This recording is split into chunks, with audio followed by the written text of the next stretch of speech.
Camilla Winlow. I run consultancy services for DQM GRC, and with me we have John Potts, who's the Operations Director for GRCI Law. And we're here today to talk about Brexit and Schrems and the practical implications for UK and EU data transfers. And that also applies to any other international transfers that you want to do where the EU is part of it and any other country is part of it as well. So this applies to quite a lot of transfers, but we're particularly looking at Brexit, which is due obviously to happen at the end of the year. This webinar will count as 1 point of CPD. If you're collecting CPD, you'll get a certificate after the webinar, and we'll also send you a copy of the slides and a link to get a recording of the webinar as well if you want it.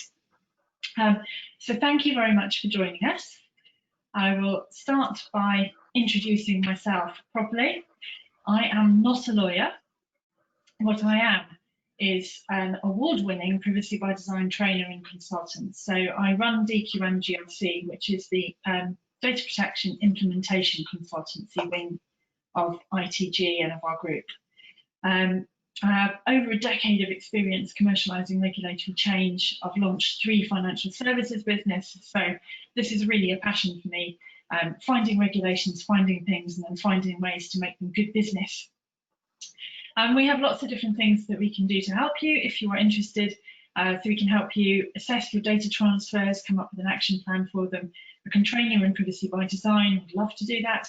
And we can take you through an assessment of the specific actions that you may need to do for Brexit and make sure that you haven't missed anything. So feel free to follow up afterwards if you'd be interested in talking to us about that. My colleague John Potts, I will hand over now so he can introduce himself. Good afternoon, everybody. For those of you who've never been on one of my on one of the webinars that I've taken part in before, my name is John Potts, and as Camilla said, I'm the Operations Director at GRCI Law. You can see my background on the screen. I've been with GRCI Law for just under 2 years, literally a week under 2 years, or a month under 2 years, sorry. And prior to that, I was the Data Protection Officer, Departmental Security Officer, and then eventually Head of Information Law and Security with the UK Metropolitan Police Service. Been involved in data protection for 10 years, and prior to that I was a real detective, so I'm possibly poacher turned innkeeper, but that probably gives me that insight there. So as Operations Director at GRCI Law, I look after the outsourced DPOs, the DSTAR team, the breach team, and the contract and legal team within GRCI Law. We do the complete packages of outsourced DPO, privacy as a service, and again, all the information is on our website. But what I do have is a team within GRCI Law made up of super duper, if you will, data protection and data privacy specialist. So that's me. So just a very quick, this has been the price of admission overview of what our group of companies does. We are GRC International. We have Vigilant Software, which offers privacy software, GDPR.co.uk, which is specifically for schools, IT Governance, which is privacy and management systems and cybersecurity, ITGP, which is our publications arm. So any books on anything that we talk about, you can get from there. GRCI Law and DQM we've already talked about, and GRC e-learning as well, which offers staff awareness, and we have training and qualifications which are externally accredited in a range of things. So anything that you might be interested in to do with IT governance, risk, privacy, compliance, we're here to help you, to protect you, to help you comply and to make you thrive. That's it. So having got the business of the start over with, let's talk about what the main part of this webinar is going to be. So our intention is to take you through this agenda over the course of about the next 40 minutes, and then that leaves us with about 15 minutes to take questions at the end. You will see in the menu that there is an option for you to post questions for us. So if you'd like to put any questions into the questions, we will pick those up at the end, and do our best to answer them for you. And you're obviously also very, very welcome to get in touch with us afterwards if you have any other questions that you come up with, having had the chance to ponder what we've got to say. So Our agenda, we're going to start by talking about Brexit and about the Schrems II decision and what it means for transfers of data. So we're assuming that some of the people who've joined us have heard a little about it but don't really know, and others of you will be quite expert and will be interested in what happened last week when we had quite a lot of extra updates. We'll cover both. We will look at the implications for UK and EU data controllers around data transfers, the operational choices that you need to make, and we'll talk about how you can make them. We'll go through the options that you have for transferring data and the different alternatives that there are to data transfers. We'll look at the practical steps that your organisation can take now, and we'll have a little think about what might happen in the future for Brexit. So those are the things that we're going to talk about today. So we'll start by saying, why are we here? Well, it's all about data. Data transfers around the world are incredibly important for pretty nearly every business. It's difficult to think of any business that doesn't try to transfer data around the world. And what's happened with Brexit and Schrems is we've had some new rules and some clarification of existing rules about the things that we need to think about, the risks that there are, the issues that there are, and the things that we as organisations need to be looking after when we're transferring data around the world and making choices about how we're going to do that. And this is fundamental. It's really important for us. And so this is why we're here, to talk about how we make our data processes work in a way that works for our organisations, and it also keeps our people safe. So, John, I'm going to hand over to you and ask you to just take us through the timeline of all of the different things that have happened with Brexit and with Schrems and around international data transfers. Thanks, Camilla. I think it's fair to say that those of us that have been involved in data protection for a while, when GDPR was first mooted, and sort of around about 2010, 2012, and 2016, the big dates there, we talked about the biggest change to data protection in a generation. When you look at the last 6 months, the last 6 months is also going to change, I think, data protection and data privacy for the next generation to come. So we start off back in July with the Schrems II decision, which invalidates the privacy shield. Here we go again. Good old Max. He worked his magic on safe harbor, had to go at privacy shield. Not a knock, by the way. If it's broken, then we need to fix it. And that's what we did. Come forward to the 6th of October, RIPA, that mainstay of police officers and law enforcement agencies up and down the country. The Regulation of Investigative Powers Act was deemed unlawful by the CJEU. An interesting decision, but there they go. That's what they did. A couple of days later, the DCMS writes to the organisations warning them that may need to take extra steps to keep data flowing after Brexit. Yeah, good move there. Yeah, and I think that's probably a lot of what we're talking about. We then had the EDPB issuing new guidance on international transfers on the 11th of November. And then the 12th of November, we saw the new SCCs for consultation. And that period ends on the 10th of December. Just out of interest, it's my birthday. Please feel free to drop me a card or an email on my birthday. We're going to talk about that consultation period later and about how that fits in and what the new SCCs are going to cover. And then, of course, we've got the 31st of December when the UK will officially leave the EU. So, as I say, the past 6 months are going to shape the future, ranging from RIPA right through to Brexit. So, interesting times, which are going to lead to interesting times, I think. Absolutely. So just in case there's anybody on this webinar who doesn't recognise all the terms that are on the slide, the Schrems II decision we'll go through in a second. It is the decision about how you can lawfully transfer data to the US.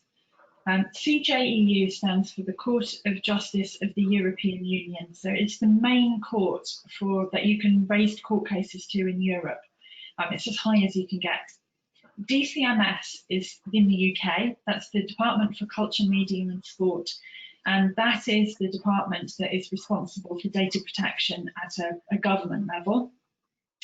The EDPB is the European Data Protection Board, and that is basically a committee that has all of the individual nation states regulatory authorities like the ICO represented at it. And they come together to find consistent ways of explaining how different regulations should be interpreted and what organisations should be expected to do. So when they issue guidance, that is what tells us what it is that we're expected to do to comply with the law. SCCs, that stands for Standard Contractual Clauses, and we'll explain that in a bit more detail later, but it's basically the clauses that you have to include in your contract to make sure that you're complying with the law. So that's all of the terminology that you need. I'm now going to move us on, and John, if you can just take us through the timeline for Safe Harbour and then of the Schrems II decision, so we can understand a bit more about what happened with the United States. Right. Well, as Camilla said, and my apologies for whipping through like a geek on those acronyms there. Being an ex-policeman, I love a good bunch of acronyms. So Schrems II and Safe Harbour. So back in '95, we had the Data Protection Directive came into force, and in '98 we had the Data Protection Directive was implemented, and this, you'll recall, was the, for those in the know, the previous Data Protection Act 1998, when the UK brought the directive into UK law. In 2000, the EU and the US agreed Safe Harbour as a method of transferring data between the US and the EU. But we've already started to got concerns are being expressed there by Charlesworth. 2001, if we see there, the US Patriot Act expands US surveillance. I'm sorry. What we have to put in the middle of there is 9/11. 9/11 was the catalyst for George Bush to introduce the Patriot Act because of the disconnect, and I'm being very general here, so please forgive me, this is not a knock at anybody. The proposed disconnect, or the disconnect, sorry, between the intelligence agencies within the states. So the US Patriot Act, and for those that really need to know, it's an acronym for Uniting and Strengthening America by providing appropriate tools required to intercept and obstruct terrorism. Somebody got promoted on the back of that. But the US Patriot Act came in, and when we look at it, I think we can see why it was brought in. In 2004, the European Commission expressed concerns about the amount of data, the amount of personal data that the US surveillance organizations, intelligence organizations, were actually accessing.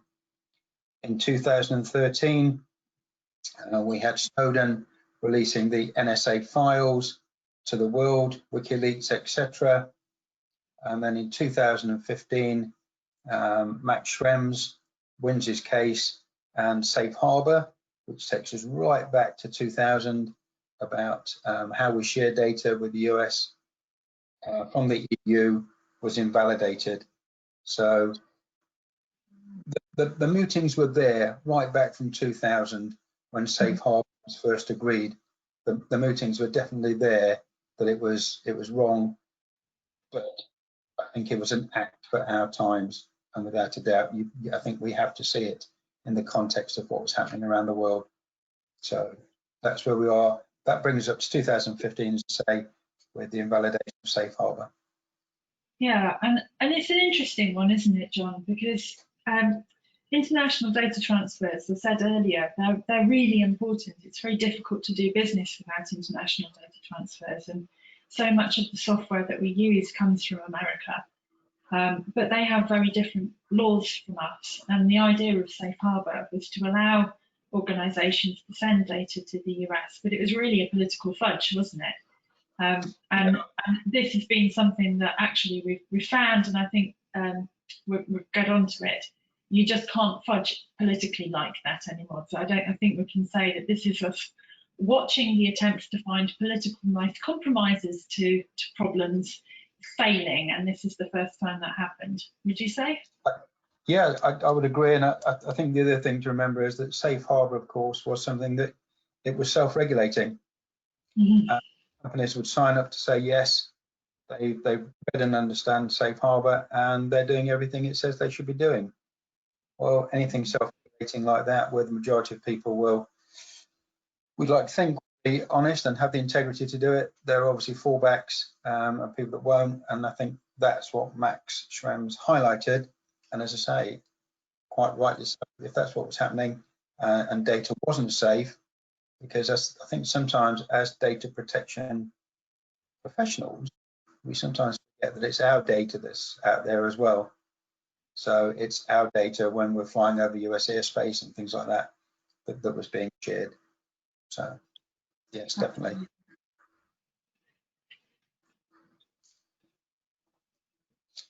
Okay, Schrems II then. So 2015, we saw the GDPR got to take shape and come into force. 2016, the EU and the US agreed Privacy Shield. So this has taken the place of Safe Harbour. We've got Privacy Shield, and I suspect before the signatures were dry, Max had started looking at it again. 2016, we had several significant cases that start to emerge, and especially in the Secretary of State for the Home Department versus Tom Watson, where the EU reaffirms mass state surveillance cannot be lawful under EU law. And this is where we start to look at, when Max really starts to look at Privacy Shield and the way that data is looked at and surveillance is undertaken. 2018, we have the culmination of the directives, and we now have the regulation. The GDPR is implemented, and of course included in that is the Data Protection Act containing the GDPR under the UK legislation. Interestingly enough, of course, we also get the directive on policing as part 3 of the Data Protection Act. So law enforcement comes under that. And then we have the security service in the part 4. So we're already implementing, we're already looking at Weaving UK at the differentials between GDPR. So in 2020, as we saw in July, Schrems II, as we're calling it, invalidated Privacy Shield. 2020 also, we've got Privacy Shield under discussion, and the EU and the US begin talks on a successor for Privacy Shield.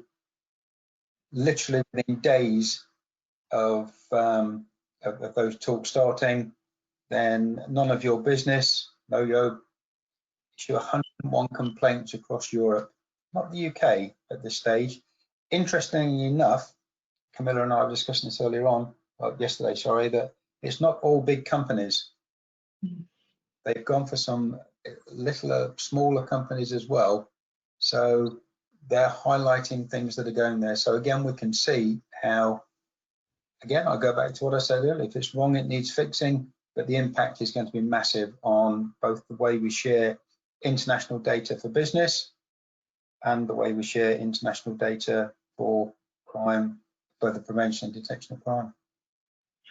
And I think what's interesting for me, looking at these two timelines in particular, is I know I've had conversations, I'm sure you have too, John, with people asking whether we can just wait it out for the EU and the US to come up with a compromise and just wait for that to happen.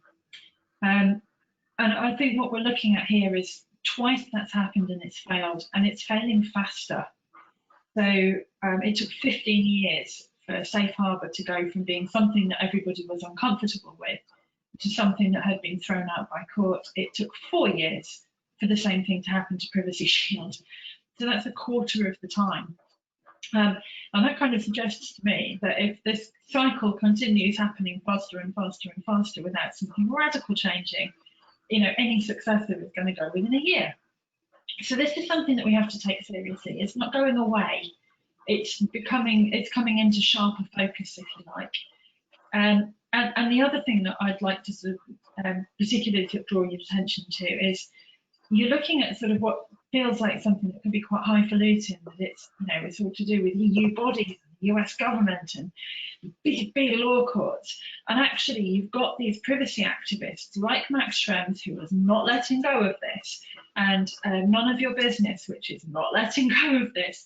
And they are coming for companies. They are taking court cases. They are making complaints to data protection regulators, and they're following through. So this is something that we have to take seriously, and I think we have to accept that even though it's what we're going to talk about, it's not things that organisations want to talk about. It's quite uncomfortable. It's, you know, we're asking you to think about difficult topics here, but I think you've got no choice, and we can see that this is going to end badly if you don't take it seriously. So that was sort of, you know, the one extra bit I wanted to draw out from here, really. So let's talk about what can happen to the UK after Brexit. So what we've looked at is Schrems II failing because of state surveillance rules. And one of the jobs of the European Commission is to look at countries that are not in the EU and decide whether they are what you call adequate or not. And a country that's adequate is a good thing. It means that you can transfer data to that country as if the country was in the EU. So there is nothing extra that you need to do when you transfer data to, say, Argentina, than if you were just transferring it up the road. It's the same level of safeguarding, nothing extra at all. And so the UK, which obviously has been in the EU, would like to maintain that status and that really easy flow of data. And we're hoping we get something called an adequacy decision that says that we do. And if that's the case, it means that the ICO will be considered an effective regulator. It means our laws will be considered essentially equivalent to those in the EU.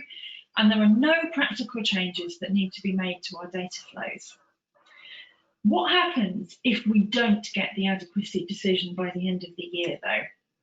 Well, in that case, we become what you call a third country. And what you need to understand is the adequacy decision is a really complicated thing for the European Commission to make. It normally takes about 3 years, and we can't assume that the EU is going to do it in time by the end of the year. So the EU, this could happen to us either because the EU has not decided that we are adequate by the end of this year, or it could decide that we are not adequate at all. And it's actually, I would say, it's become increasingly likely that this is what's going to happen to us over the course of this year. And in particular with that case that we mentioned earlier about RIPA being thrown out, because fundamentally the problems that they identified with RIPA that made that unlawful are the same as the problems with US state surveillance that made Privacy Shield fall.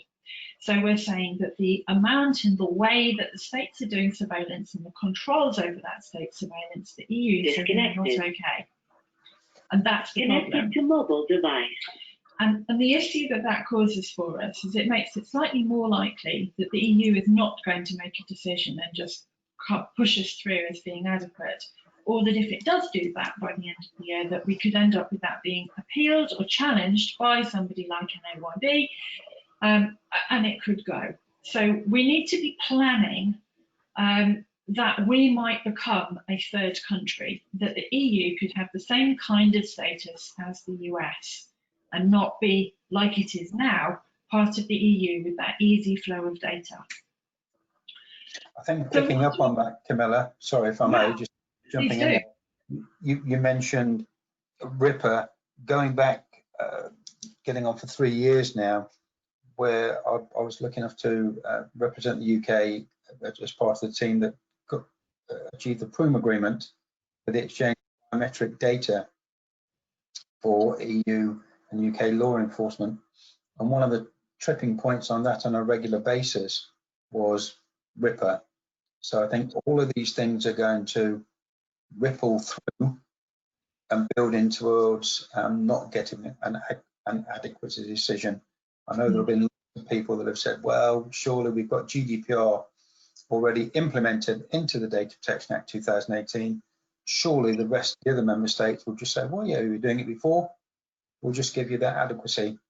But, you know, when you think that at the moment, the two adequacy decisions that are being discussed are ourselves and South Korea. So we're in the same discussions at the moment. So. Absolutely. Absolutely. It's most certainly, it's not a given that the way that data transfers is going to be the same in 6 weeks from now. So let's look at the things that we'll need to do if that's what happens and we're not adequate. So there's 3 specific things that we're going to need to do. 2 of them we're going to have to do regardless, even if we are adequate.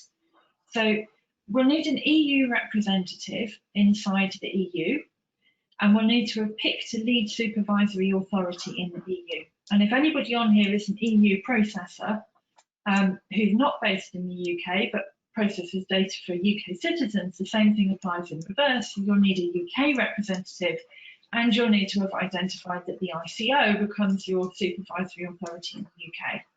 That happens regardless. The last thing is what we're going to spend a bit of time on, which is this idea of standard contractual clauses. And that's the thing that you'll probably need to do for your actual data flows.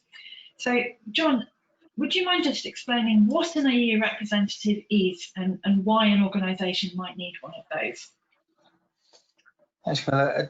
As you say, the role of the EU representative, as we see on there, is to represent the non-EU organisation.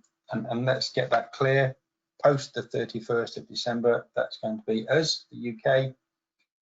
So they will represent the non-EU organisation with respect to its GDPR obligations. Will serve as a local point of contact for data subject and supervisory authorities. So you're going to have your privacy notice adjusted to show that you've got a contact point specifically for EU members, EU citizens, sorry, EU residents. I'm just going to correct myself there, EU residents, to contact you and the supervisory authority. Your EU rep will hold a record of your Article 30 record. So they'll hold that, and if it's required, then they will bring that to the attention of the supervisory authority. But they're not responsible for your GDPR compliance. So, EU representative, when you see it like that, is probably the easiest one of what we're going to talk about to get our heads around. Or is it?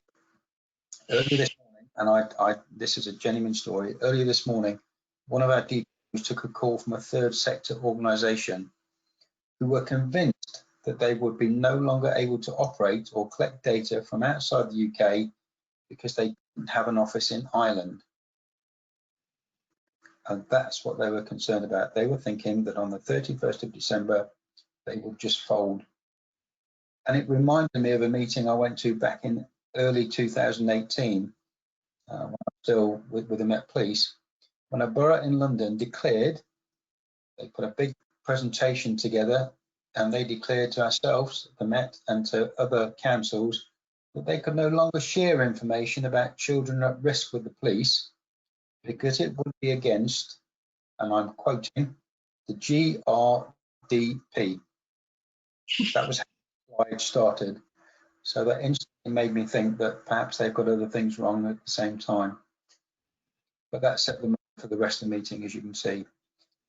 Our panicking organisation that we're now, by the way, I've read 27 a number of times and can see why a layman could be confused. Luckily, you are one of those people who's now shuffling in their seat thinking, oh my gosh, that was it. Don't panic, don't close the door, don't tell the shareholders that you're leaving. Give us a call. We've got a simple, cost-effective way of doing that. There's still some discussion around where the representative needs to be established within the EU. As always, the most important part is to show any supervisory authority that you have the data subject's interest at heart and that they and the supervisory authority know how to get hold of you.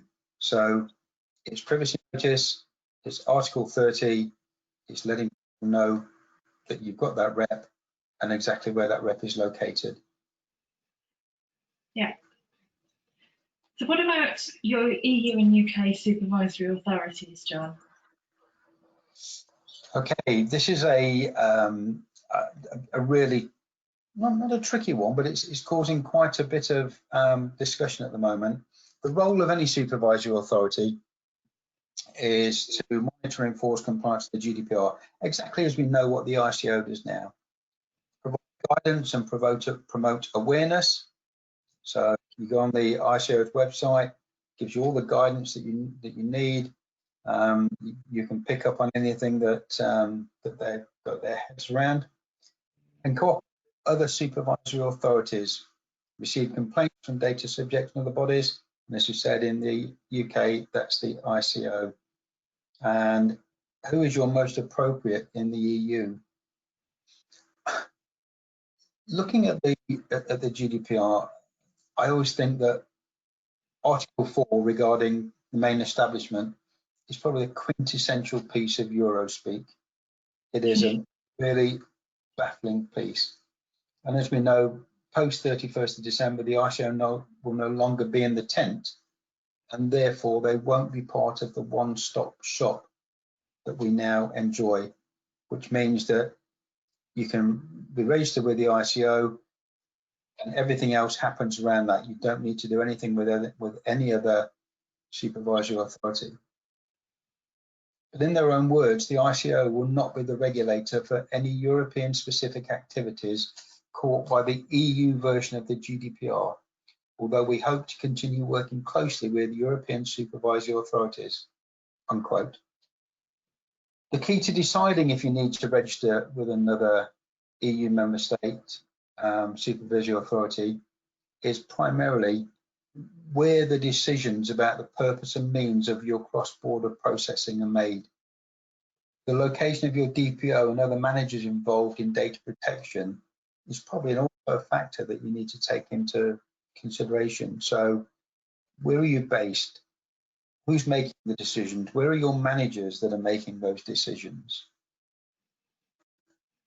As we've previously discussed, if a UK business is processing the data of EU member state residents, there's probably a requirement for an EU rep. But as Camilla said, if you're not in the UK, if you're an EU-based organisation, then you probably need a UK rep in exactly the same way. But there's no legal requirement to register with a European supervisory authority. The downside of that is, of course, that in the event of a breach involving member state residents' data, you may have to inform all the supervisory authorities which are affected, and of course be liable to individual enforcement action. It's a very broad brush that covers those areas there. If you've got specifics, give us a call and we can pick those up and assist you on that. But that's your supervisory authority in a nutshell, isn't in a nutshell at all. But they are the easiest bits to sort of get your head around to start with. So I would say start there, and then we'll move on to the bit where it gets a bit more complicated. But definitely look at those two things. That's the first actions from us. So now let's get into what gets a bit more complicated. So John, can you explain what standard contractual clauses are and just give people a bit of a potted history of what's going on with the standard contractual clauses at the moment? Yeah, the standard contractual clauses, or SCCs, have always been the basis for routine transfers. And basically the idea of an SCC is to ensure compliance across the board with GDPR and third countries. It gives us specific responsibilities, ensures that data subjects can exercise their rights, and it makes data controllers accountable for compliance. They're basically about transparency. It's making sure that you've got everything in place to protect that data. And again, anybody who's ever worked with me or been on webinars, the thing that I push through is that the GDPR is about the right of the data subject. That's what it's all about, and SCCs confirm that. It put those into a, this is what you need to do, this is how you need to do it. So when we had those, life used to be relatively simple. We knew what we were doing. And then along came Max. And two, changed the way that things are happening.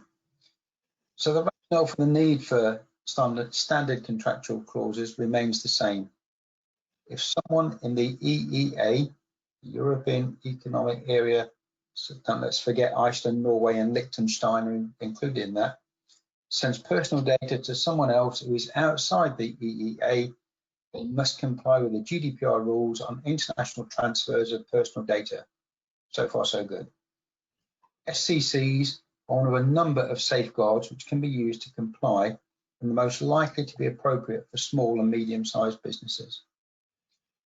I'm concentrating this presentation on these areas of business, but if we've got any public authority or corporations on the webinar that need to discuss that, again, come to us because we can scale that up, because there are different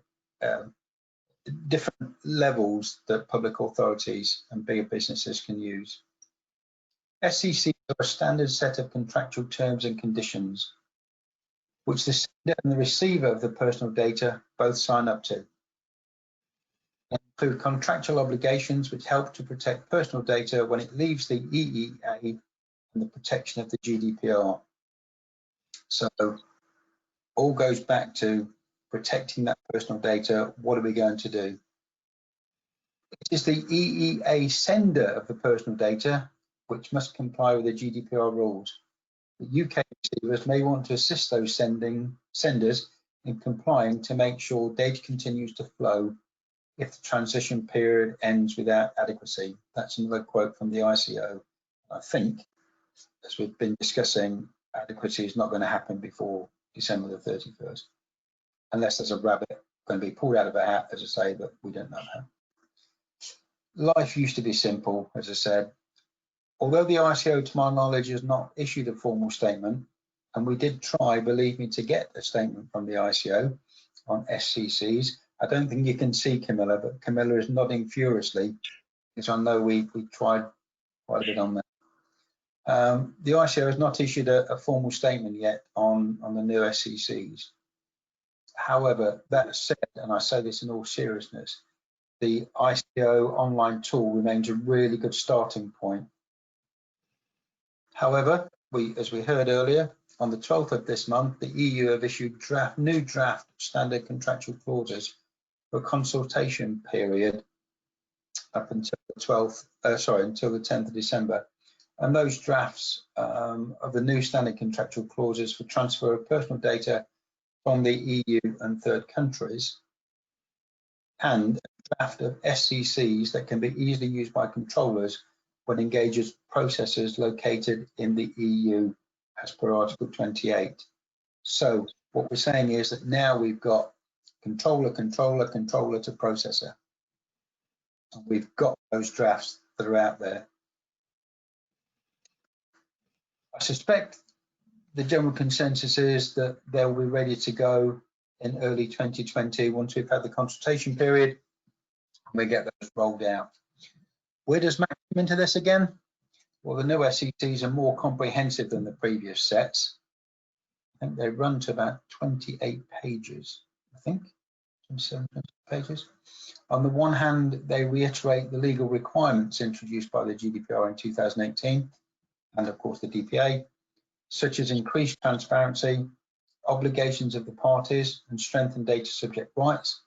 On the other hand, the new SCCs also aim to address some of the new requirements arising from the decision of the European Court of Justice, Schrems II, which invalidated the EU-US Privacy Shield and required parties using the standard contractual clauses to assess if the personal data transferred to countries outside of the EEA would be afforded an adequate level of data protection according to the GDPR requirements. My apologies for reading that, but I wanted to make sure that we got the wording right. In a nutshell, again, what standard contractual clauses do is to protect that data, but the new ones make you look at the risks with who you are sharing that data with. Just because there is a risk doesn't mean that you can't do it, but it makes you look at that. They are a really good tool. Start with the ICO, look at their tool. Once you've worked your way through that, give us a ring, and one of my barristers in contract and legal will help you sort them out for you. Super. So standard contractual clauses then. So 28 pages that you have to put verbatim into your contract. That's it in a nutshell. And the challenge we're going to have is we know that the UK intends to adopt the EU ones, but the EU ones will be changing, and Brexit will be in the middle of them changing. So that's the problem that we've got. I would say, though, that if you look at the standard contractual clauses that are in draft at the moment, that would be the ones that I would be thinking about as being what you should be putting in your contract, not the old ones. And they're going to make the any contracts that have got the old ones in, they're talking about rescinding those. So you have to replace all of them with these new clauses. So I suspect there will be. Sorry, Camilla, I don't know whether you're going to say we anticipate there'll be a 12-month rollout to enable changes to be made between the old and the new. Yes, and that's a really important point. So what do you do in the next 12 months? Do you just sit and wait, or have you got work to do? I hate to say it, and you're going to guess, you've got work to do. So let's have a talk about what it is that you're going to have to do to implement your contractual clauses and what you're going to have to do. So here are your options. So for routine transfers, anything that you do as a normal business process, you can either send data outside of the EU because there's an adequacy decision, like we said, because you're going to use standard contractual clauses, or because you're going to use binding corporate rules. You used to be able to use Safe Harbour, you used to be able to use Privacy Shield, both of those fell. And I just want to make the quick point that any of these, you could have a problem and you could end up having them stopped. So when you're implementing these, think about your business continuity. What are you going to do if these things change? So even if a country has got an adequacy decision, it's possible for that adequacy decision to be changed. It has to be reviewed periodically, and the review can decide that the country is no longer adequate, in which case you can't use that anymore. You're going to need to put standard contractual clauses in place if you can. If you've got standard contractual clauses in place, and in fact it turns out that they can't be honoured in practice, the transfer has to stop as soon as that's realised. So business continuity again. And with binding corporate rules, the same thing. If you put binding corporate rules in place, and those are rules that apply to one multinational organisation that it agrees on its own with the supervisory authority. So most organisations won't use this, but it's the same thing, that it's possible that you can no longer abide by your corporate rules, and if that happens, the transfers have to stop. That is a business continuity issue. So anytime you are sending data internationally, you need to have a corresponding business continuity plan to explain what you will do if you have to stop that transfer. So that's the first thing to do. Now, what do you do if you've got a non-routine transfer? Well, if you're just transferring data on an occasional basis, or there are certain other things, but this is not a routine process, you can use what they call Article 49 derogations. So that basically means that in the event of a real consent, which is a higher amount of consent, you have to provide more information to the individual. And on a one-off basis, an individual can consent to their data being sent to an unsafe country where you can't put standard contractual clauses in place. Similarly, in the case of a contract, so you're a travel agent, you're trying to send somebody to America, you can send the data to America to help them with their holiday on the basis of an Article 49 derogation. You can't use these all the time, and you are acknowledging when you do use them that you're doing something that you know is unsafe. So it's really important, if you're doing that you make sure that you've explained how unsafe it is to the data subject before you do it. And that's part of what you have to do to use this basis. So if you've heard anybody tell you that one of the things you can do if we don't get adequacy is just get people's consent for you to carry on with your normal business processes. That is not true. You have to use standard contractual clauses most likely, possibly binding corporate rules, but as I said, you can't assume that that is just going to work as it stands. You're going to have to do things to make it work. So let's walk through those in order. So your adequacy decision, we've got 12 of them at the moment. There's a couple of big countries in there, like Argentina and Japan, but they're generally quite small places like the Faroe Islands and Andorra.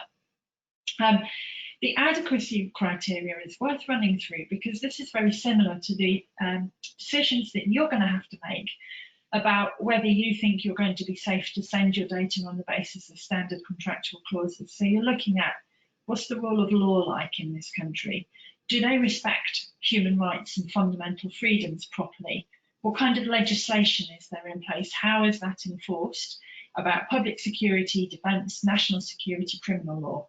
And this is what the European Commission thinks about when it decides whether data is safe to go to another country.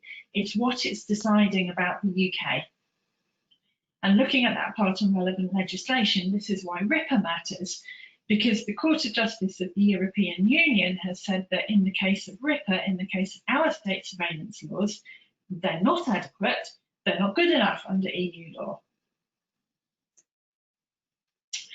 So the alternative it gives us is SCCs and BCRs, these standard contractual clauses and binding corporate rules.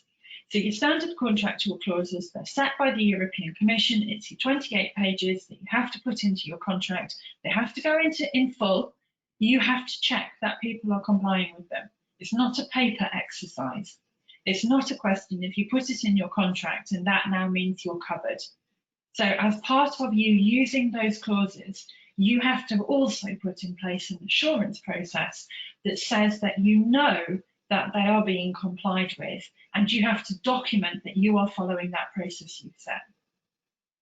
Depending on how risky your transfer is and how large you are, that could be anything from sending a questionnaire to your suppliers to get them to assure you that they're doing it, all the way through to you may have to go and audit the company. So we have recently, for example, audited on behalf of a very large US company, some of their suppliers to assure them that with external assurance that they are complying with their contract terms and processing data correctly. So that's at the top end for a large organisation with a lot of data that it's doing on this basis. At the smaller end, it's a questionnaire that goes through, relatively thoroughly and says, are you doing this? And gets the other organisation to confirm that they are, but you must have a process in place. We can give you templates, we can help you with this, but you do need to do something like that. It's not just a case of putting the clauses in your contract and leaving them. You can't do that. And this is the other point, I've made it before, it's worth making again. If the recipient of the data outside of the EEA can't comply anymore, you have to stop transferring the data. They have to stop accepting the data. That has to happen immediately. So that's the business continuity issue that I talked about before. And because it's a counterparty, you don't have complete control over whether that happens or not. So you need to assume that it's possible that that third party, for its own reasons, will decide that it won't accept the data or it won't send the data transfer has to cease. It can happen very quickly. So it's really important that you understand what that would do to your organisation. If that transfer stopped quickly, how would you cope? What would you do instead? So this is a business continuity issue. So what's Europe asking you to do when you're assessing the laws in the country? So the big thing that we know that they care about is these state surveillance laws.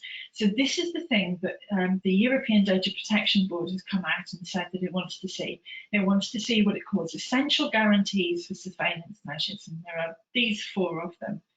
So first of all, they want you to show that processing is based on clear, precise and accessible rules. Then they want to show that there's necessity and proportionality with regard to legitimate objects pursued that need to be demonstrated. So effectively what we're saying is you can't just surveil everybody all the time. That's usually what the problem is when we've seen these things fail in the Court of Justice. You need to be able to say, for these reasons, I wish to surveil that person for this set length of time. So you have to show that that's how surveillance works in the country. There needs to be an independent oversight mechanism. So people who are surveilled need to have an ability to complain about it, and for there to be an effective method for them to get redress in the case that it's found that surveillance was wrong. And these effective remedies need to be available, which means you need to be able to stop the surveillance, prevent the surveillance, I don't know, compensate to somebody for what happened to them because of the surveillance. All of these things need to be there. In practical reality, most organisations cannot do this. It's too difficult. And in fact, how likely is a country to meet the guarantees? Well, since 2001, the European Court of Justice has looked at surveillance laws in a number of countries. And each of these pins that you can see on this map is on a country that the European Court of Justice has decided since 2001 do not meet the requirements. So the UK, it looks like the pins may have moved around a bit actually. The UK, France, Luxembourg, Poland, Romania, Bulgaria, I think, Slovenia, definitely. All of these different places, Russia, the United States, they've all decided that they don't. And in fact, the European Court of Justice, to my knowledge, has only looked at one country and decided that its state surveillance laws did meet the requirements, and that was Sweden, and that decision is currently under appeal. So in our view, it is much safer for you to just assume that it's not even worth doing the work of seeing whether the country meets the essential guarantees. You should assume that it doesn't. And if it doesn't, that means that on top of your standard contractual clauses, you also have to put in place supplementary measures. And what those supplementary measures are there to do is to stop state surveillance of the data that you transfer. So the European Data Protection Board is asking you to go through these 6 steps when you transfer data internationally. So step 1 is what I would suggest you do next after you've sorted out your EU representative and decided whether you need to appoint a lead supervisory authority or not. Know your transfers. So if you have your data flows mapped already, this bit's quite easy for you. You just need to check it's up to date, but you need to map them. And the amount of mapping that you need to do is quite extensive. So you need to understand all of the places that your data could be accessed from. And you need to build a map that shows you the countries that are able to access your data throughout your processes. And what we're talking about here is everything right up to when you send your data to a third party, where is their IT help desk based? So if they're using an IT help desk in Mumbai, your data is accessible in India. So you need to understand where is the location of the place you are sending the data, and having sent it there, where are all of the places that that place makes the data available? It could be an international organisation, so you need to include all of the branches of that organisation, the IT help desk, any sort of sub-processes, where's their software sending data, all of those things. Quite complicated. I would say start by thinking about your business critical processes and any process that processes high risk personal data, because otherwise it's too much of an elephant to start chewing. So start there with the really important stuff and make sure that you really understand how your data is flowing, where it goes, where it's accessible from, and verify that you really have minimized the data that you send. It's really common for us to see that people will take a whole spreadsheet or a whole database and make it available to a recipient, and there will be something that happens at the boundary where the recipient will then collect only certain data, or it will collect all of the data, but only bits of it will go into the database, etc. That's not data minimization. I've also had lots of conversations with organisations who send data for further processing, where actually that further processing could have happened before the transfer, that's not minimisation either necessarily.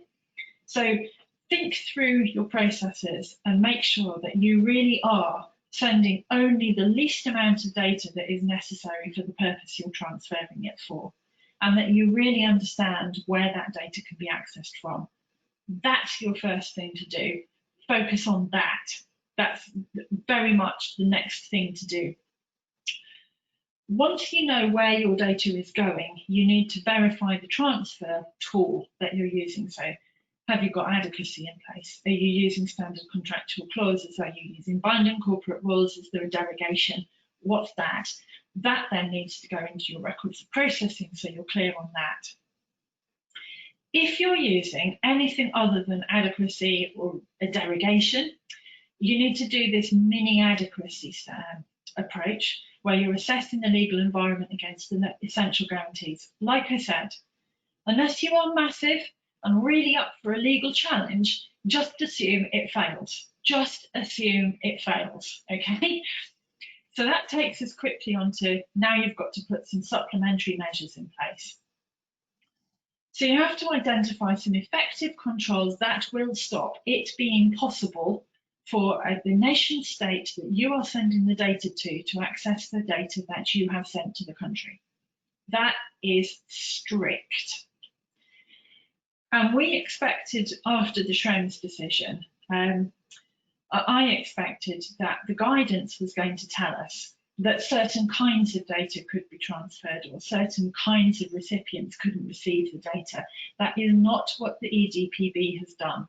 They have specifically said that you must stop state surveillance, full stop. So your effective controls need to do that. And you need to have tested the design of the control, so to make sure that it is effective against the particular risk that you've identified. And you have to implement those controls and document them. So these supplementary measures, you need to have worked it all the way through, got your documentation, proved they work for the risks that you're trying to stop. There are also formal procedural steps. So you have to demonstrate that the supplementary measures that you've put in place are not ambiguous, that you and your counterparties are exactly clear on what is expected of them. If you make any changes to the SCCs at all, so that could be changing the SCCs themselves, or it could be putting in place a supplementary measure that has the effect of changing one of the SCCs, you will need authorization from the supervisory authority to do that before you can transfer the data. And you need to show that the SCCs can be complied with in practice. So this is going back to what I said before about it's not enough to just put them into your contract. You have to show that they work and that they are preventing the national laws of the country that you're sending the data to from making your data transfer unsafe from the point of the EU citizen.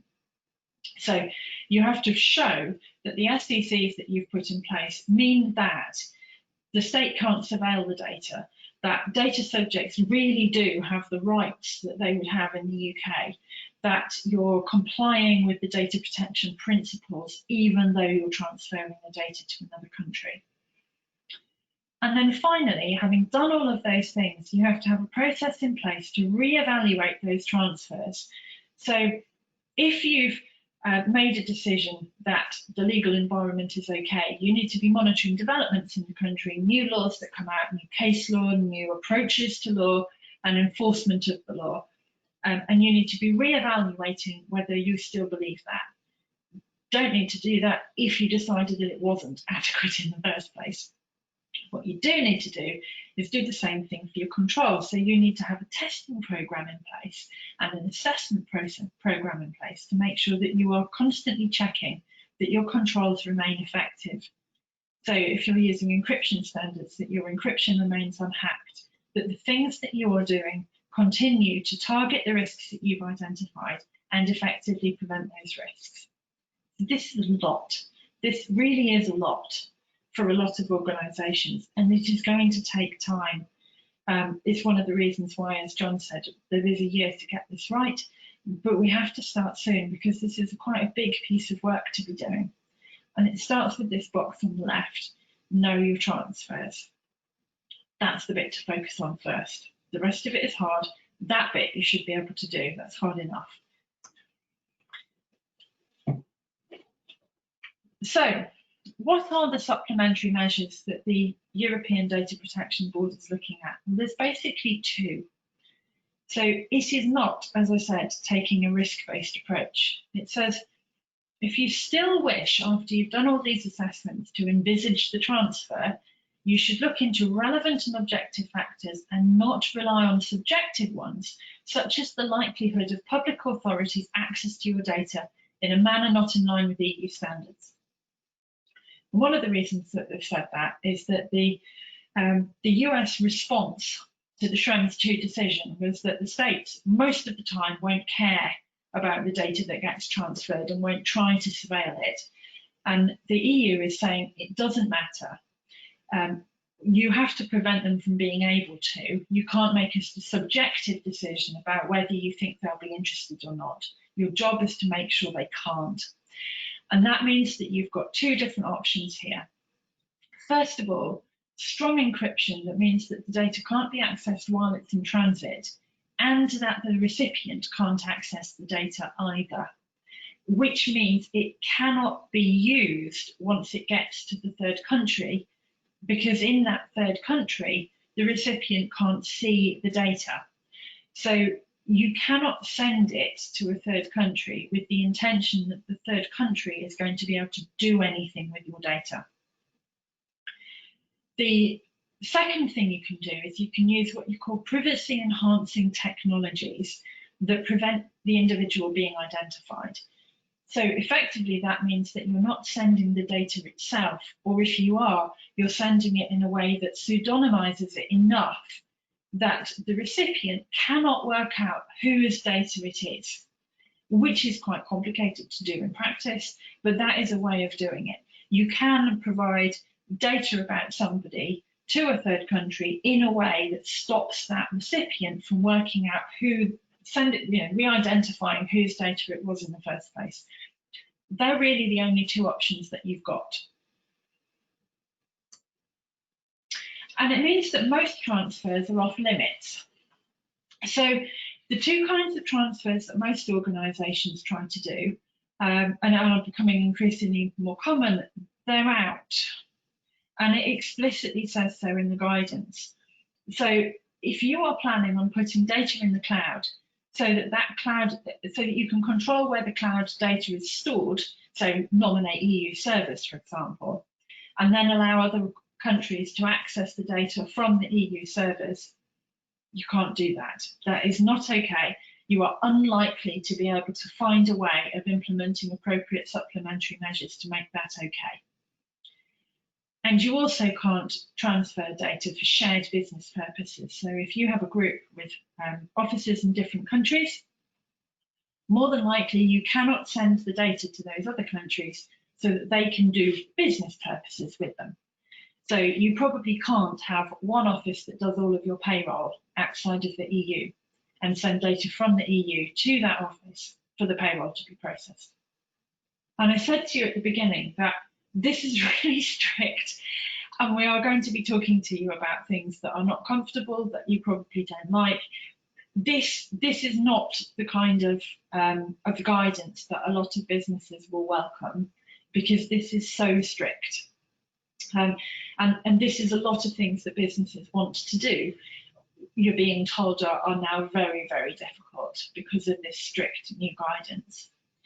And it is probably going to take a while to work out exactly what the best response is going to be to this. So, as I said, for the moment, the most important thing to do is to make sure that you understand which processes are going to be affected, where your data is actually going, and make sure that you've got a business continuity plan in place to recognise the fact that these transfers may stop, and you may or may not be in control of them stopping. So the main option that the supervisory authority has got the main remedy it's got if something happens is they can prevent these transfers. They can make them stop the cross-border transfer. I'm really sorry, I've just appreciated we're over time already, so I shall keep going. Hopefully you can stay with us. But the main thing that they can do is stop the transfers, which means that you have to have this business continuity option in place to cope if the transfer stops. So your last option is these derogations. They're only available if data can't be safeguarded. So either because it's not, the nature of the transfer is such that you couldn't put SCCs in place, or the SCCs, there are no supplementary measures that would effectively protect the data and you still have to send it. But you can only do this occasionally. It's only for ad hoc transfers. It can't be for a part of your normal business processes. And for every individual transfer, you have to make the decision about which derogation you're going to use and document it. So what does all of this mean for companies? So is anybody going to enforce this? Yes. Like we said at the beginning, these are really strict guidelines. They are not suggesting that the EDPB is particularly mucking about this. Even before the EDPB guidance came out, we had individual data protection authorities telling organisations like Facebook to stop transferring data to the US, telling organisations to localise their data in the EU, issuing detailed guidance that basically says end-to-end encryption is what's necessary, telling people not to keep transferring their data to the US because of these problems. We've also seen what we talked about at the beginning with NOID putting complaints in. We have other privacy activists. This is not going away. It is going to be enforced. And these are the NOID complaints, which because of time I won't dwell on, but there are 101 complaints that they've made about organisations using Google Analytics, using Facebook Connect, doing very ordinary things. That's what the complaints are about, and they're about fairly ordinary companies. So what are your alternatives? So you need to understand where your data is going to flow and why you're sending it there. And that's what I would call a data utility assessment. What is your purpose for sending the data there? And how could you achieve that purpose otherwise? Having made that determination, you then need to decide how you're going to do it. And you can either transfer the data but not have it accessible, so that's encryption, or you can transfer the information about the data but not the personal data itself. That's your privacy enhancing technologies.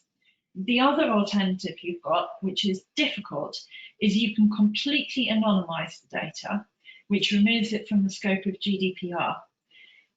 But if data is anonymized, then it is impossible, even for sophisticated people with lots of other access to data, to re-identify the data. It's a hard standard to meet. It's not just a matter of taking somebody's name off something and replacing it with Mickey Mouse.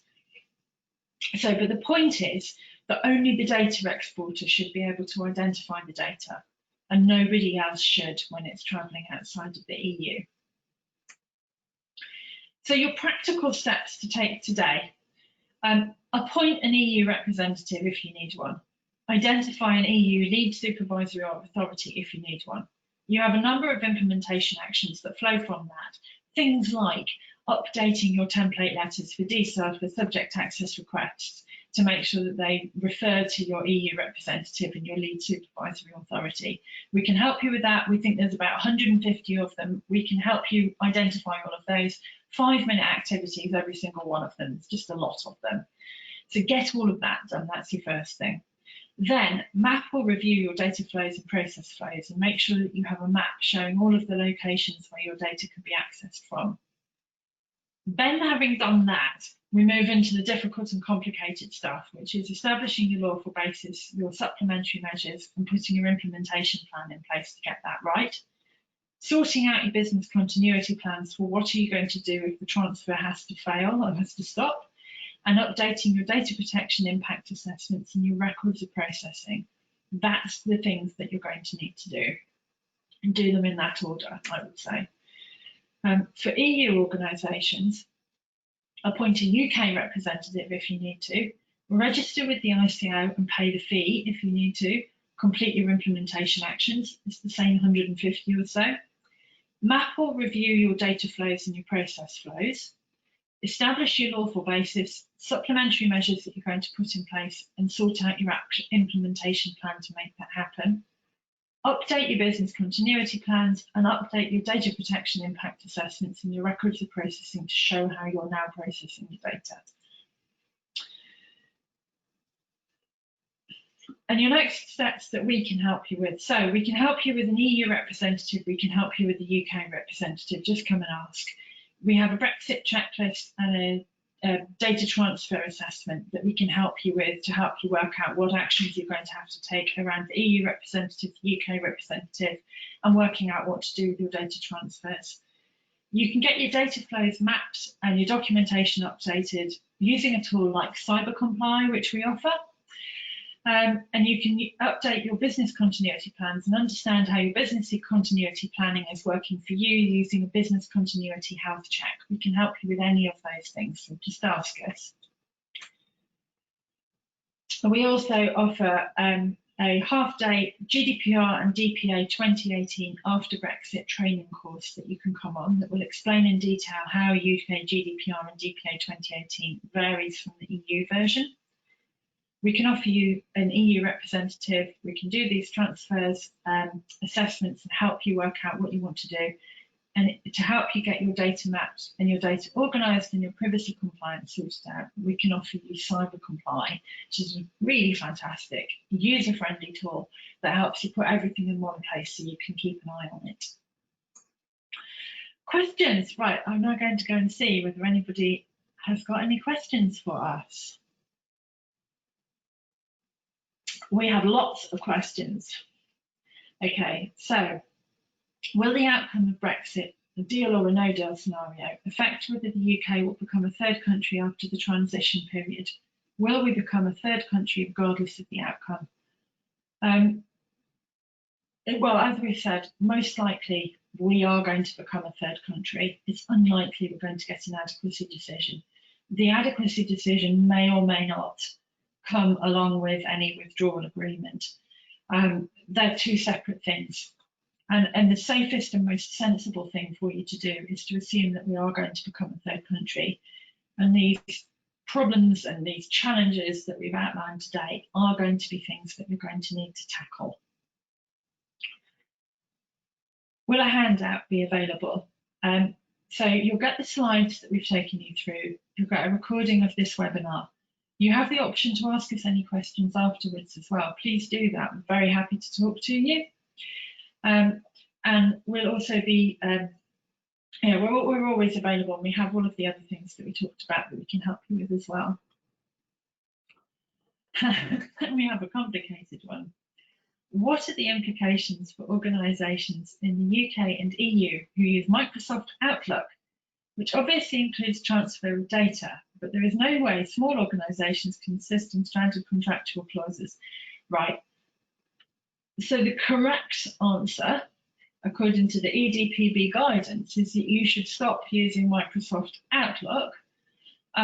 I would say for most organisations, if you stopped using Microsoft Office products immediately, you would have a critical business impact on your organisation, and I would not recommend that you did that. But you do need to think about what you're going to do and what your options are.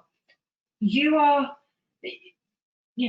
for all that Microsoft feels like the kind of large organisation that you're powerless against, especially when you're a smaller organisation, you're not powerless because your choice is whether or not you use Microsoft. I think we can expect that the regulator is going to be talking to Microsoft and working with them to find an approach that does comply with the law.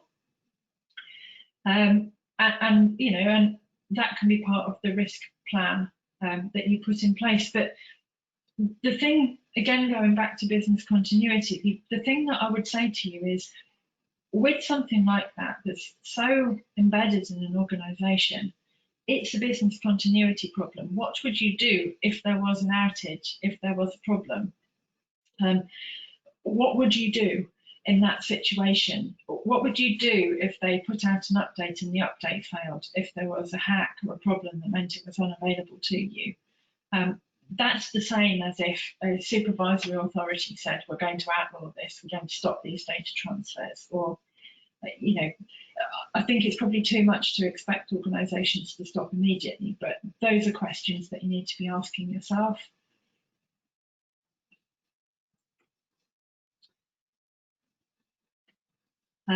Julie asked a reminder what RIPA is. RIPA is the, in fact, I'm going to ask John to ask that one because I know I'm going to get it wrong. It's our Policing and State Surveillance Act. John, what does it stand for? Oh, John might be en route. It's our Investigatory Powers Act. I think it's the Regulation of Investigatory Powers Act, but it's the act that allows our state actors to surveil, basically. And the problem that it's got is that it allows surveillance to be done not enough in a boxed out way for EU to be happy with it from a legal point of view. Right, Miles, you are quite correct. Miles said, I was under the impression that the UK had said that the EU was to be declared adequate by us. Is this not the case? That's absolutely correct. And it's very much something that I should have said. So I apologise for not making that clear earlier. You're absolutely right. The UK has given the EU adequacy. The EU has not given us adequacy. So the effect of that is to mean that we can send data to the EU without any problems, because we say that it's as safe in the EU as it would be in the UK. What isn't happened, or hasn't happened yet, is the EU saying that data going to the UK will be as safe as if it stayed in the EU. So you have this sort of theoretical possibility that data could be sent to the EU, well, from the UK, and we couldn't retrieve it again. So that's where we are at the moment. It's also worth saying that of the countries that have adequacy with the EU, as far as I'm aware, all of them except for Andorra have said that they will consider the UK to be adequate after Brexit. So those flows in both directions are not affected. It's the flows between the UK and the EU, and specifically the EU and the UK, that are potentially affected by this. It sounds like some of you had audio issues with John when he was explaining about the EU Supervisory Authority. So his explanation about the EU Supervisory Authority, you may wish to nominate a lead supervisory authority in the EU if you are a UK organisation.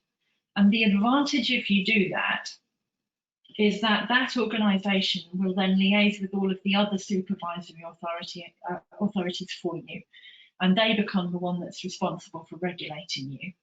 So in that case, what happens is you basically simplify everything, because you've already identified who that is, they know who you are, and you know who will investigate you, who can answer your questions, who data subjects can complain to. If you don't do that, what then happens is that any supervisory authority that has a citizen in it that does business with you could take the complaint, or it could be multiple of them. So you end up in a potentially more complicated situation. So you don't have to do it, but I would recommend that you do, because it just makes life a lot easier for you. And the way to choose the one that's the best for you is to think about if you are making decisions about processing and those decisions get made in the EU, think about where that happens. If you aren't, if the decisions are made somewhere else, think about where you've got concentrations of people that you're processing their data. So is there a particular country that they live in or they work in where you can say, actually, we've got more EU citizens, EU residents there. So that would be a good choice for where to choose for your supervisory authority. You can't just pick the one that you think is going to be the easiest to work with, or because you speak their language or whatever. You have to pick one which is relevant because of the data subjects in the EU that you deal with. We've been asked if a recording of the webinar will be available. It will. We'll send it to you after this. Right, Meryl's again. An EU resident books a stay in my UK hotel on my UK website. As far as I'm concerned, this is not me transferring data cross-border. Do I need to change my privacy notice? So you can use a derogation for that. So there is a specific derogation about contracts where, because it's, so this is a slightly complicated one and a particular example of it. Because your hotel is located in the UK, then it's impossible for you to fulfill the contract with the individual without processing their data in the UK. It's a fundamental part of it. It's not sort of your choice that you happen to have put this processing function there. The whole thing is there. So it means that even if you couldn't put standard contractual clauses in place, you can use the derogation to say that the data is going to have to come to the UK, and it's because they're staying in my UK hotel. So you'd have to explain to them that the UK is not covered by EU GDPR. That would be the responsibility of whoever is selling the hotel room. And you'd have to explain to them that their data is going to come to the UK and that it's got a different data protection regime from the EU. And that has to be in your privacy notice. Is that clear? I hope so.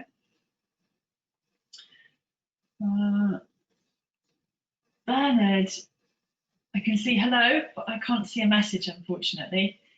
But lovely to see you. Thank you very much for joining us. Rose, unfortunately, has had a problem and missed the last 10 minutes. Yes, there will be a recording. I can say that one again. Julie wants to cancel Brexit. Unfortunately, that's not an option. Enough people still want Brexit to be going ahead, that Brexit's going ahead. It doesn't matter anymore, unfortunately, which way our opinions go. Staunch remain, staunch leave. This is happening.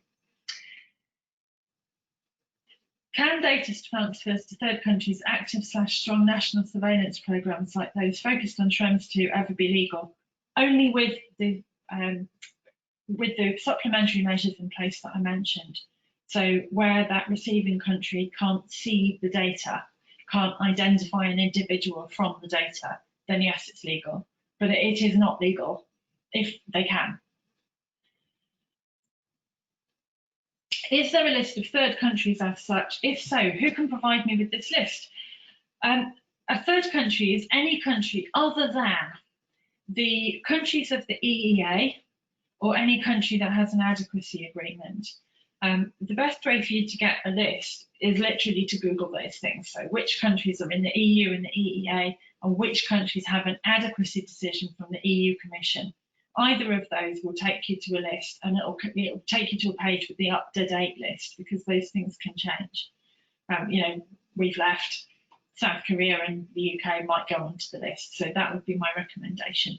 A third country is everywhere else that's not on those two lists. In terms of EU representatives, when they say offering goods and services to individuals in the EEA, do they mean services that are delivered to individuals physically located within the EEA? So the scope is it's basically processing that happens in the EU or processing that happens for EU citizens anywhere. So that's what we're talking about. So if you need an EU representative, if you run a bead shop in the UK and you have a lot of customers from France that buy beads from you, you are processing a lot of French data.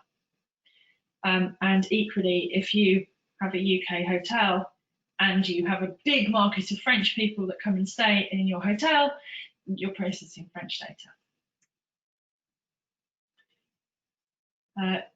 There's another question about webinar recordings. Who is obliged to investigate a data breach in the USA if the parent company is in the UK? Would it be the parent company? That needs to be set out in your contract. However, the company in the UK or the company in the EU or whatever, if it was a notifiable data breach, wherever it happened, If it's affecting EU citizens or it's affecting UK citizens, that's going to have to be notified to the supervisory authority. So the data controller, wherever the data breach takes place in the world, the data controller needs to know. They need to make sure that it is investigated, that it is sorted out, and that it is resolved, and that anything else like notifying the supervisory authority happens. So we've had a couple of breaches that we've seen on the ICO recently. So they've delivered fines recently to Ticketmaster and to Marriott and Starwood hotels. They both have US parents, and the UK has levied fines on them because of the amount of the data breach that affected UK citizens. So that's what's important. I hope that makes sense. Can SCCs be used between processes in the EU and sub-processes in the UK? Yes, they can, with the supplementary measures.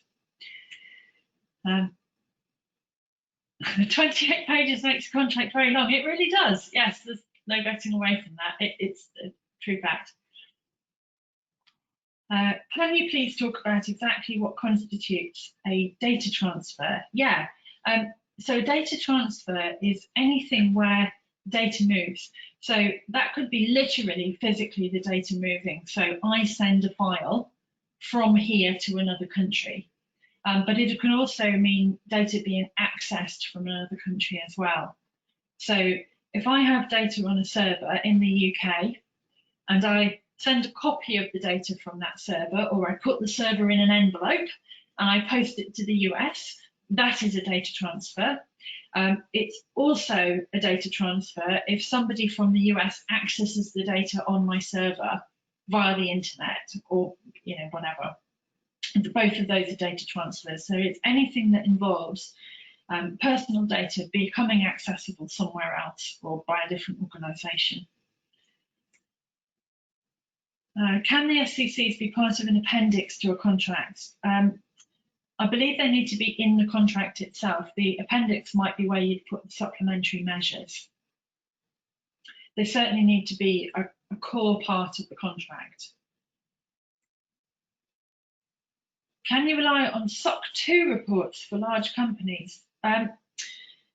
You need the SCCs. The SOC 2 report might be part of how you demonstrate compliance, but you can't use it instead. It's got to be a part of your overall data protection regime. You can think about which parts of it your SOC 2 reports are going to support, but you can't use them all on their own if they don't cover everything that they're going to need to. How do the options for a transfer apply to a UK business that stores data in a US data centre, as in an infrastructure as a service provider? So if you are a UK business storing data in a US data centre, you are carrying out transfers. So the data that you're storing in the US data centre, if that can be end-to-end encrypted so that nobody at the data center and nobody else in the US can access that data, keep going, that's a good supplementary measure, that's absolutely fine. But if that data isn't encrypted like that, and at any point, in transit or while it's stored, it could be accessed from the US, then you haven't done enough yet. So hopefully that's clear. And I think that's all of my questions. So unless anybody's got anything else, thank you very much. I'm so sorry we've overrun by half an hour. Thank you very much for joining us today. You will get a copy of the slides, you will get a copy of the webinar recording, and you're also going to get a certificate that will give you an hour's CPD for having attended this webinar as well. All of those things will come to you after this webinar. Thank you so much for joining us. And please, any other questions that you've got, anything that you'd like to talk to us about or for us to help you with, we would be delighted. So thank you very much.